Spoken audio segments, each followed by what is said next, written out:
Hey guys, welcome back to the channel. So, I want to talk about something related to the last Nintendo Direct about the Switch 2.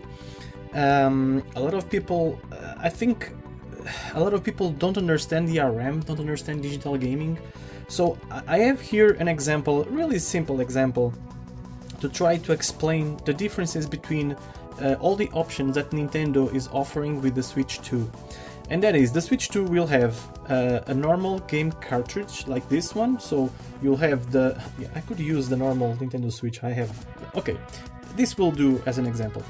And the game is there, so you have the cart, you buy this game, and you can play on one Nintendo Switch, or the other, you know, any Nintendo Switch you want, you can play the game, okay? And you can just borrow it, lend it, you know, give it, destroy it, you know, you can do whatever you want. So this is the traditional way of, you know, buying and playing games and, you know, reselling, lending, all that great stuff.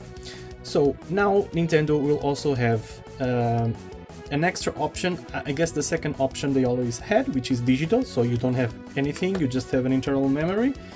You download it with your account, you connect online on the internet, and you just, you know, put it in your account, buy it. It's not a buy option. People say buy on digital games, but you don't buy digital, you rent it. So yeah.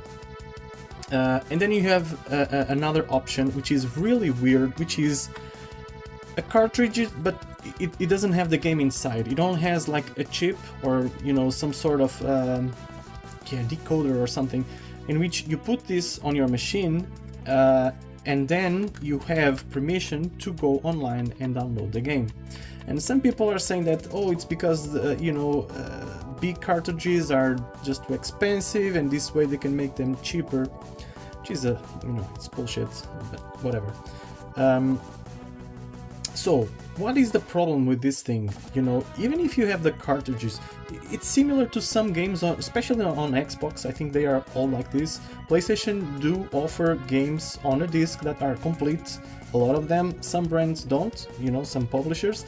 But for the most part, at least the first party Sony games, they will always come on disc. And yeah, so Nintendo is doing something like this, which they are calling this the key card or key cartridge, something like this, I'm not sure.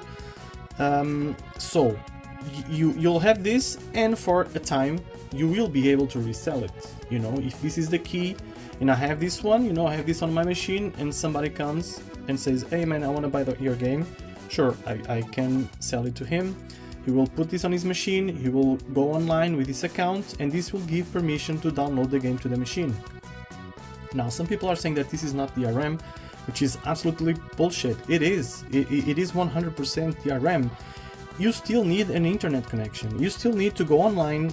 You may put the cartridge there, and it will recognize as, okay, you bought the game, you have it there, so we will give you permission to download it. But what happens in 15, 20 years when that server is no longer, you know, even if not just the server, what about if the license, you know, finishes and you have no more permission to download the game? If you download the game, you don't own anything. You have a permission for a period of time to play that game, and that's it.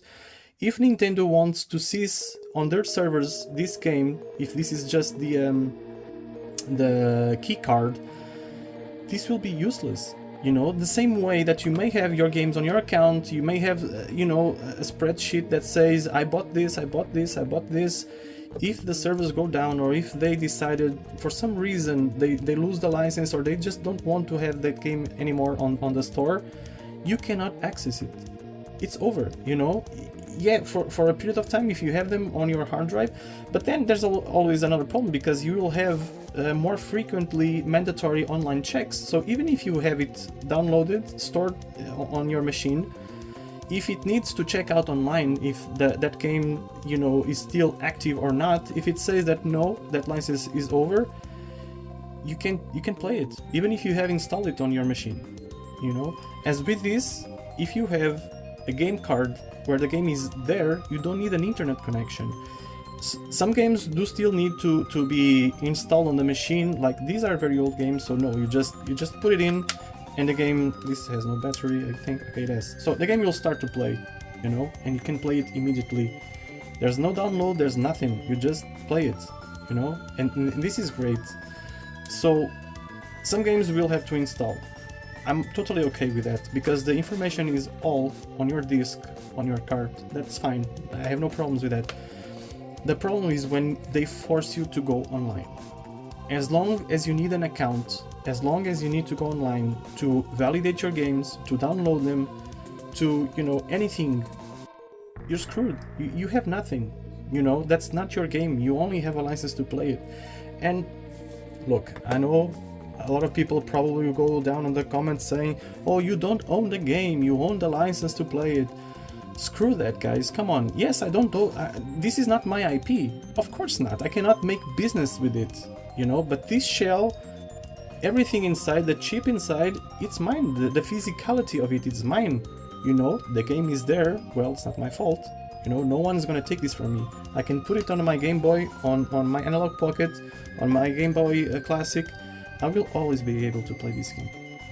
And that to me, that's how it should be, you know, that's how it should be, not this digital bullshit. And I understand, you know, multiplayer games are cool. I do play a few sometimes, you know. I like Call of Duty. I have my Xbox. I like to play Call of Duty. I like to play Gran Turismo on the PlayStation online. It sucks that they don't have a single player, you know. It really sucks. I didn't buy Gran Turismo 7 for a very long time. But then yeah, I really like the game, so I decided, screw it, I wanna play it. But you know, it's just these few games that really have interest to play online. All the rest, to force you to play a single player game, you know, a campaign, you have to download it, you have to check online, you know, you have to make the console the primary console so that you don't have as many regular checks, online checks. It's absurd. To me, it's absurd. And Nintendo is going through this route. They are putting sugar on the road so that you guys keep going and people accept digital, you know, more and more. And yeah, unfortunately, I think that's the route we are going through. Guys, let me know what you think in the comments. And yeah, I'll catch you on the next one. Bye bye.